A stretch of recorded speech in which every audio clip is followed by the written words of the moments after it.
زندگی کیسے گزارنی ہے۔ میرے نبی کی زندگی کا دوسرا رخ کہ بطور انسان زندگی کیسے گزارنی ہے، مرد عورت ہے، زندگی کیسے گزارنی ہے۔ پہلا رشتہ جو قائم ہوا دنیا میں وہ ہے خامد اور بیوی، حضرت آدم اور حوا کا نکاح ہوا۔ اللہ تعالیٰ نے عورت کو کمزور بنایا تو پہلے دن سے اس کو عزت اور احترام دیا تاکہ ساری زندگی اس کمزوری سے ناجائز فائدہ نہ اٹھایا جائے بلکہ اس کو عزت دی جائے۔ کہ آدم علیہ السلام کے لیے مٹی اکٹھی کی، پانی ڈالا، گوندھا اور ایک اسٹیچو بنایا اور ڈال دیا۔ جب وہ خشک ہوا اس میں روح ڈالی اور پھر وہ ننگے بدن تھے، پھر ان کو جنت کے کپڑے پہنائے اور جنت میں ڈال دیا۔ اس کائنات کا حسن بھی عورت سے ہے اور جنت کا حسن بھی عورت سے ہے۔ حضرت آدم علیہ السلام جنت میں، لیکن بابے جی دا دل ہی نہیں لگتا، کلے کلے ہی ٹورے پھر دیں۔ اب اللہ نے عورت کو بنانے کا ارادہ کیا تو اللہ ایک ڈھیر مٹی کا اکٹھا کر کے عورت کے لیے بھی بنا دیتا اور اس کا اسٹیچو بنا دیتا اور اس کو خشک ہونے دیتا، پھر اس میں روح ڈالتا، پھر اس کو کپڑے پہناتا۔ آپ حیران ہوں گے، سبحان اللہ، اللہ نے ایسا نہیں کیا۔ آدم علیہ السلام سوئے، آنکھ کھلی تو دیکھا ایک خوبصورت حسین عورت۔ یہ بات اکثر لوگوں کو معلوم ہوگی کہ یوسف علیہ السلام دنیا کے حسین ترین انسان تھے، اور یہ بات شاید کسی کو معلوم نہیں ہوگی کہ دنیا کی سب سے حسین خوبصورت عورت حضرت حوا ہے۔ حوا جن پر بڑھاپا آیا ہی نہیں، 1000 سال کے قریب زندگی گزاری، بڑھاپا نہیں آیا۔ حضرت آدم اور حوا قریب قریب عمر تھی۔ حضرت آدم کی عمر تو کتابوں میں مل جاتی ہے 1000 برس، لیکن حضرت حوا کی عمر کتنی تھی یہ کہیں پڑھنے کو ملا نہیں، اس لیے میں اندازہ کرتا ہوں کہ قریب قریب ہوگی۔ بڑھاپا نہیں آیا، بیماری نہیں آئی۔ اور حضرت حوا کو مینسز بھی نہیں آتے تھے۔ یہ عجیب بات آپ کو بتاؤں، اللہ نے اتنا جنت کا ان کے اندر نمونہ رکھا۔ تو جب حضرت آدم کی آنکھ کھلی تو دیکھا ایک حسن کا پیکر، انہوں نے تو جنت ہی بھول گئی۔ کہنے لگے یا اللہ ہن دل ٹھریا جا کے، یا اللہ کون ہے؟ کہ تیری بیگم۔ کہ واہ جی واہ، موجاں ہی موجاں۔ تو اللہ تعالیٰ نے نکاح پڑھایا۔ سبحان اللہ، اپنے نبی کی شان دوبارہ سنو۔ تو اللہ نے کہا آدم اپنی بیگم کا مہر ادا کرو۔ تو وہ پوچھنے لگے کیا مہر ہے؟ دیکھو ایک بات سنو، مہر کسی کی بیٹی کی قیمت نہیں ہوتی۔ $1 ہو یا $1 ٹریلین ہو، بیٹی کی کوئی قیمت نہیں ہوتی۔ یہ ایک نشان ہے کہ اس بچی پر اب یہ جو خامد ہے وہ موت تک خرچہ اس کے ذمہ ہے، بیوی کے ذمہ خرچہ نہیں ہے۔ خامد کما کے لائے گا اور اپنی بیگم کو کھلائے گا، اور بیوی گھر کی ذمہ داری نبھائے گی۔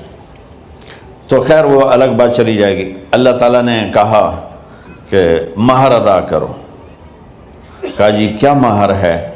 تو میرے اللہ نے کہا تیری نسل میں میرا آخری نبی آئے گا، اس پہ ایک دفعہ درود پڑھ دے، یہ مہر ہے۔ اچھا، شروع دن سے ہے کہ میں نے قبول کیا۔ قبول کیا کا مطلب ہے کہ میں اس لڑکی کو قبول کر رہا ہوں، اس کی کمیوں کے ساتھ بھی خوبیوں کے ساتھ بھی۔ اور جب لڑکی کہتی ہے سائن کرنا قبول کیا ہے، یا زبان سے کہے قبول کیا ہے، تو یہ اس بات کی گارنٹی ہے کہ میں نے اپنے اس لڑکے کو خامد ہونے کے طور پہ قبول کیا، اس کی کمیوں کے ساتھ بھی، اس کی خوبیوں کے ساتھ بھی۔ اور جو ہی شادی ہو کر ڈولی سسرال کے گھر جاتی ہے تو ٹیسٹ شروع ہو جاتا ہے، کی کر دیے، باندھی کے میں، اٹھیندی کے میں، بول دی کے میں۔ اور اس میں بہت زیادہ نیگیٹو کردار ہے سسرال کا، کئی لڑکیوں کا، کیونکہ ہم نے اپنے نبی کی زندگی نہیں قبول کیا۔ یہ واجب ہے کہنا قبول کیا، کہ جس میں پیغام ہے کہ اب میں اس کی میں کوئی کمی ہے وہ بھی قبول کروں گی، کوئی خوبی ہے تو سر ماتھے پر، اور لڑکا کہتا ہے کہ میں اسے قبول کرتا ہوں، اس کی خوبیوں کے ساتھ بھی کمیوں کے ساتھ بھی۔ یہ بات یاد رکھنا، پرفیکشن کبھی تلاش نہ کرنا، پرفیکشن کبھی تلاش نہ کرنا۔ اللہ نے 100 نمبر نہیں مانگے، 51، ایک نمبر اوپر ہو گیا۔ گناہ تمہارے 50 ہیں اور نیکی تمہاری 51 ہے، تو اس ایک پر ہم تمہیں جنت میں ڈال دیں۔ اب کوئی خامد اپنی بیوی میں پرفیکشن دیکھنا چاہے، بیوی اپنے خامد میں پرفیکشن دیکھنا چاہے، ساس سسر اپنی بہو میں، ساس سسر اپنے داماد میں، بھائی اپنے بھائی میں، ماں باپ اپنی اولاد میں، اولاد اپنے ماں باپ میں، جہاں یہ نظر ہوگی تو وہاں لڑائی ہوگی۔ کمیوں کے ساتھ قبول کرو۔ قبول کا لفظ اتنا واجب ہے، تو ڈر تو پھر بہ گئی کی نا۔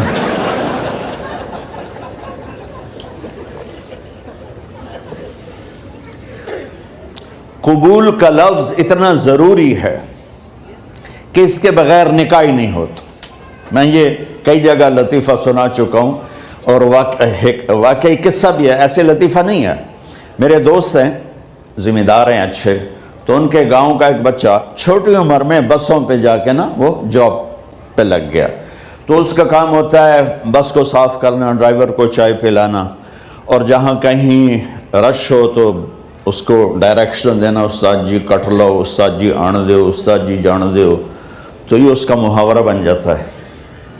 اب اس کا نکاح ہوا تو مولانا صاحب نے کہا بھائی عبد الرحمن، میں فرضی نام لے رہا ہوں، نام مجھے اس کا یاد نہیں، عبد الرحمن زینب بنت اسلم نو تیرے نکاح دیتا 500 مہر تو قبول کیتا؟ تھوڑی دیر سوچ کے کہندا جی آن دیو۔ اس نے ساری زندگی آن دیو ہی سیکھا تھا، تو اس کے بھائی نے اس کو نہیں ماری، تو کہنے لگا جی جان دیو۔ مولانا صاحب نے کہا آن دیو جان دیو نال کم نہیں بننا، تو آگا میں قبول کیتا۔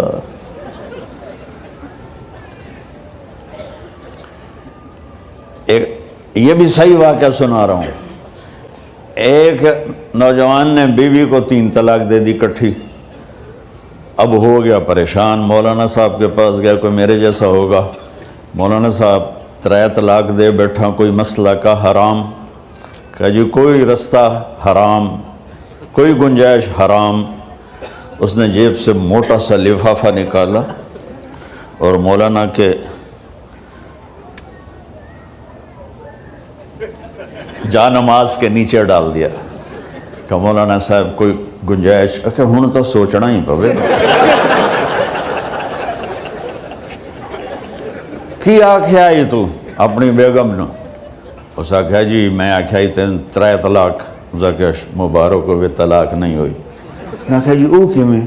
آکھیا او جڑا یہ طلاق ہے عربی دا لفظ، اس سے چاکھنا پمدا ہے طلاق۔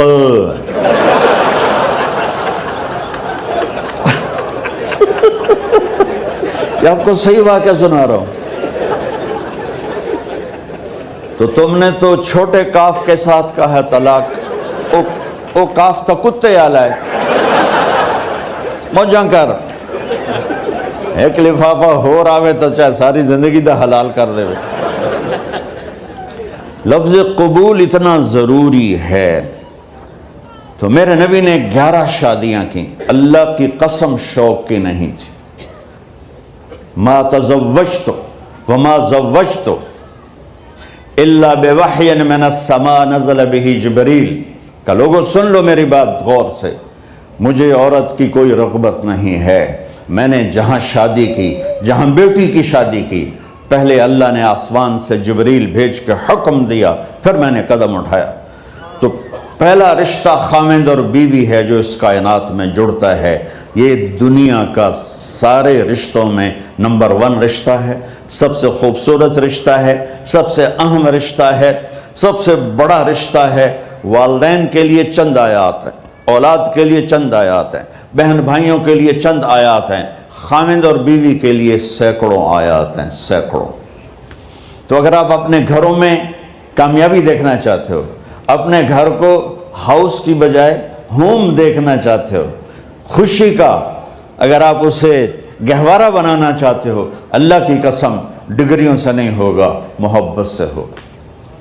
میرے نبی سے پوچھا گیا یا رسول اللہ اسلام کا سب سے مضبوط عمل، نہیں، میرے نبی نے سوال کیا، بولو بھائی اسلام کا سب سے مضبوط عمل کیا ہے؟ صحابہ نے کہا نماز، نہیں، سبحان اللہ۔ ابھی میں نماز کی کتنی اہمیت بتا چکا ہوں۔ انہوں نے عرض کیا جہاد، آپ نے فرمایا نہیں۔ تو صحابہ نے عرض کیا روزہ، آپ نے فرمایا نہیں۔ اللہ اکبر۔ کہ یا رسول اللہ حج، آپ نے فرمایا نہیں۔ تو سارے صحابہ حیران ہو گئے، یا رسول اللہ نماز، جہاد، روزہ، حج،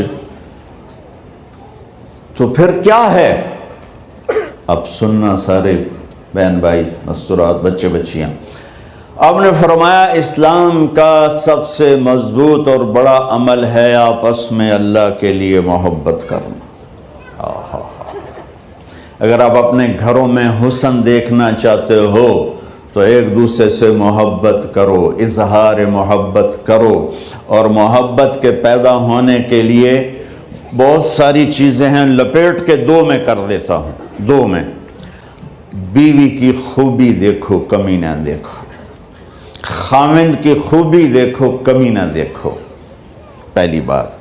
دوسری بات، اس زبان سے زہر نہ اگلو محبت کے پھول، اس زبان سے کڑوے جملے نہ ہوں، طنز نہ ہو، ٹونٹنگ نہ ہو، بےعزت نہ کرو، انسلٹ نہ کرو، تو آپ کے دل جڑ جائیں گے۔ یاد رکھو شکلوں سے زندگی آباد نہیں ہوتی، زندگی اخلاق سے آباد ہوتی۔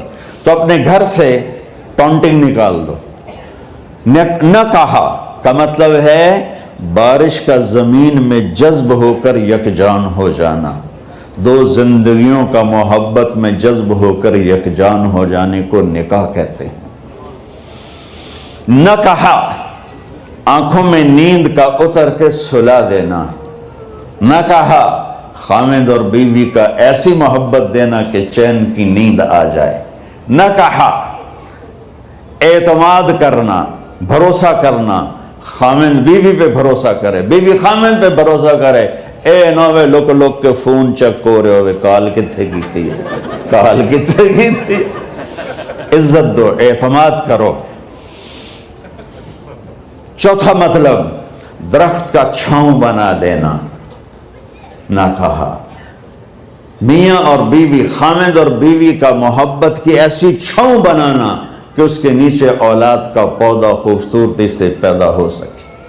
نہ کہا، صرف لفظ لکھا کے مطلب بتا رہا ہوں، نہ کہا مریض کو، کدھر ڈاکٹر بیٹھے ہیں، میرے سامنے بیٹھے ہیں، مریض کو دوا ایسی دینا کہ وہ شفا یاب ہو جائے، آپس کے ایسے تعلق بنانا کہ زندگی کو شفا مل جائے۔ میرے بھائی بہنوں، میں آپ کو اپنے نبی کی زندگی بتا رہا ہوں۔ میرے نبی نے 11 شادیاں کی، اللہ ذوالجلال کی قسم، صرف ہمیں زندگی سکھانے کے لیے کہ گھر کی زندگی کیسے ہوتی ہے اور اولاد کو کیسے پالا جاتا ہے۔ اب لوگ کیا مجبوریاں ہیں کہ عورت بھی جاب کرتی ہے، مرد بھی جاب کرتا ہے۔ عورت کی سب سے بڑی جاب اپنی نسل کو پالنا ہوتا ہے۔ جب یہاں ٹائم نہیں ملتا بچے کو، نہ ماں سے ملتا ہے نہ باپ سے ملتا ہے، تو پھر وہ جنگل کا پودا بن جاتا ہے۔ یہ تو وینکوور ہے، فیصل آباد کی بات سناتا ہوں۔ میرے بچے جس اسکول میں پڑھتے تھے ان کے پرنسپل سے میری دوستی تھی، میں ملنے گیا ایک دن، تو کہنے لگے جی عجب واقعہ ہوا ہے کہ یہاں 2 بچے پڑھتے ہیں، ان کی ماں بھی ڈاکٹر ہے اور باپ بھی ڈاکٹر ہے، تو وہ دونوں آئے ہیں میرے پاس کہ ہمارے بچوں نے 3 دن ہو گئے ہیں گھر میں کھانا نہیں کھایا، تو ہم پریشان ہیں، ہمیں بتاتے نہیں، کائنڈلی آپ پوچھ کے بتائیں کہ وہ کھانا کیوں نہیں کھا رہے۔ ایک باری کر کے بھی دکھا دو.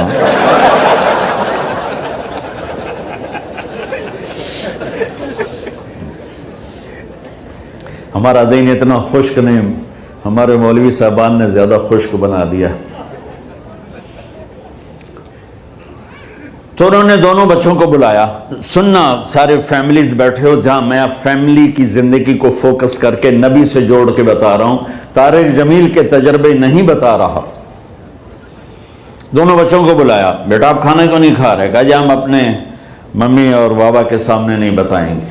تو انہوں نے دونوں کو باہر بٹھا دیا. پھر پوچھا اب بتاؤ کیا مسئلہ ہے؟ ان کا سر ہم صبح جب ناشتہ کرتے ہیں تو ہمارے ممی ڈیڈی سو رہے ہوتے ہیں، ہماری ان سے ملاقات نہیں ہوتی. جب ہم اسکول سے واپس آتے ہیں تو ممی ڈیڈی اپنے میڈیکل کالج میں ہوتے ہیں، ہاسپٹل میں ہوتے ہیں، تو ہمیں ان کو دیکھنے کا موقع نہیں ملتا. شام کو جب ہم کھانا کھاتے ہیں تو یہ دونوں اپنے پرائیویٹ کلینک میں ہوتے ہیں تو ہم ان کو دیکھ نہیں پاتے. پورا ہفتہ گزر جاتا ہے، ہمیں ماں باپ کی شکل نظر نہیں آتی. تو ہم نے اسٹرائک کی ہے کہ ایسے ماں باپ کی روٹی کیا کھانی جو اپنی شکل بھی نہ دکھا سکیں. تو اس لیے ہم نے کہا ہم نے بائیکاٹ کیا ہے، گھر میں نہیں کھانا ہے. تو ایسی لائف مت بناؤ. یہاں ایک بہت بڑا چکر شیطان دیتا ہے، بڑی گاڑی لے لو، $100 کی قسط تو ہے، اور بڑا گھر لے لو، $200 یا $100 کی قسط تو ہے. پھر میاں بھی کام کرے، بیوی بھی کام کرے، جو کہ بڑا گھر باقی رہے، تو خوشیاں تو مٹ گئیں. جو ڈبل جاب کرے گا، پھر ڈبل جاب کرتے ہیں. ڈبل جاب کرنے والا بیچارہ تھکا ہوا ذہن لے کے آتا ہے، وہ کیسے ٹائم دے گا اپنے بچوں کو خوشی کے ساتھ؟ جو ماں جاب کر کے آئے گی پھر کھانا پکائے گی، وہ جب اتنی تھک جائے گی تو اپنے بچوں کو کھلا ٹائم کیسے دے سکے گی؟ پوری کائنات کی ذمہ داری تھی میرے نبی کے سر پر، اور آپ اس کے باوجود روزانہ حسن حسین کے لیے وقت نکالتے تھے. اور انہوں کو آ کر کوئی لیکچر نہیں. دیکھو ماں باپ سے ایک بات کرتا ہوں، لیکچر تھوڑا دو، محبت زیادہ کرو. یہ نہ کرو، یہ کیوں کیا، یہ کرو، یہ کرو، یہ چھوڑ کر صرف سینے سے لگاؤ، صرف محبت دو. کمیوں سمیت بچوں کو قبول کرو، ان کی زندگی تبدیل ہو جائے گی. اتنے بڑے نبی، اتنی بڑی ذمہ داری، اور اتنا درد سینے میں کہ آپ کے سینے سے ایسے ابلنے کی آواز آتی تھی جیسے ہانڈی ابلتی ہے. اس کے باوجود آپ روزانہ کہتے این اللقا، میرے شرارتی بچے کدھر ہیں؟ تو وہ بھاگے بھاگے آتے. دیکھو میں فزیکل کر کے بتاؤں گا تاکہ آپ کو پتہ چلے زندگی کیسے گزاری. کہ میرے شرارتی بچے کدھر ہیں؟ 7 بر اعظم کی ذمہ داری ہے. اور تھوڑی چھوٹیاں جابن تو تسی کہتے ہو بزی بڑے ہیں. میرے نبی پہ 7 بر اعظم کے انسانوں کی ذمہ داری ہے، اور آخری آنے والے انسان تک کی ذمہ داری ہے. اس سے بڑی جاب کس کی ہوگی کائنات میں؟ اور پھر آپ روزانہ آتے ہیں این اللقا، میرے شرارتی بچے کدھر ہیں؟ تو حسن حسین بھاگے بھاگے آتے. آپ ان کے لیے یوں ہو جاتے تھے، آؤ بھائی میری کمر پہ چڑھ جاؤ. اپنے نبی کی عظمت کو جانو کہ انہوں نے زندگی کیسے سکھائی. چاند کے 2 ٹکڑے کر دینا کوئی معمولی بات ہے، آسمان چیر کے چلے جانا معمولی بات ہے، ایک زندگی سکھا کے جانا سب سے بڑی بات ہے. کتنی اولادیں برباد ہو گئی ماں باپ کی وجہ سے، کتنے گھر اجڑ گئے ساس سسر کی وجہ سے، کتنے گھر اجڑ گئے لڑکی کے بدتمیز ہونے کی وجہ سے، کتنے گھر اجڑ گئے لڑکے کی شرابی اور باہر کی گندگی کی وجہ سے.